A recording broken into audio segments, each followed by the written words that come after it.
আমরা একটা অভিযানের মধ্যে আছি। এই পুরো মাস আমাদের এই অভিযানটা চলবে। আমরা একটু বিরতি দিয়ে করছি এই কারণ আমরা এক জেলা থেকে অন্য জেলায় যাওয়ার পরে আমাদের ফোর্সের যে একটু বিশ্রামের দরকার, বিশ্রামটা নিয়ে আমরা এগিয়ে যাচ্ছি। গতকাল 28, 11, 25 তারিখ রাত 12টা হতে আজকে সকাল 11টা 30 পর্যন্ত নাটোর জেলার নলডাঙ্গা ও সিংড়া এবং পাবনা জেলার ঈশ্বরদী অঞ্চলে আমরা একটা অভিযান পরিচালনা করি।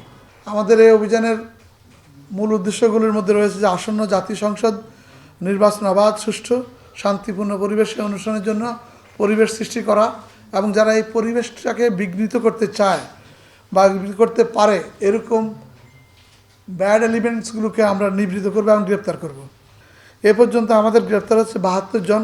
বিস্তারিত বিবরণ আমরা আপনাদের কাছে সরবরাহ করে দেব, কোন খাতে কতজন ধরলাম। দেশীয় বিদেশি অস্ত্র আমরা উদ্ধার করেছি 1টি, দেশীয় অস্ত্র উদ্ধার করেছি 3টি, গাঁজা উদ্ধার করেছি 1 কেজি 100 গ্রাম, ইয়াবা উদ্ধার করেছি আপনার 200 পিস, আর মোবাইল উদ্ধার করেছিলাম 60টি। সানশাইন আটা ময়দা সুজি, ভালোবাসায় তৈরি। এছাড়া আমরা অন্যান্য যেসব দেশীয় জিনিস, লোহার রড বা অন্যান্য যে জিনিসগুলো উদ্ধার করছি আমরা, সেগুলো আমরা উদ্ধার করে নিয়ে আসছি। সবচেয়ে ইম্পর্টেন্ট বিষয় হলো যে আমরা এমন একজনকে ধরেছি যে 8টি মামলার পলাতক আসামি, যিনি আন্তঃজেলার ডাকাতি করেন, মাদকদ্রব্য উনি ক্যারি করেন, তার বিরুদ্ধে ডাকাতি, চুরি, অস্ত্র আইনের মোট 8টি মামলা রয়েছে।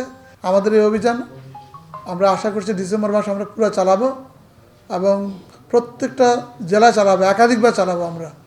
আমরা চাই যে এই অভিযানের মাধ্যমে একটা নির্বাচনী পরিবেশ সৃষ্টি হোক, মানুষের মধ্যে যে আতঙ্ক আছে আতঙ্কটা দূর হোক, মানুষ যেন নির্ভয়ে উৎফুল্লভাবে নির্বাচনী কার্যে অংশগ্রহণ করতে পারে এবং পুলিশ তার যে কার্যক্রম এটা যেন নিশ্চিতভাবে করতে পারে, সেই চেষ্টায় আমরা আমাদের এই অভিযানগুলো পরিচালনা করছি।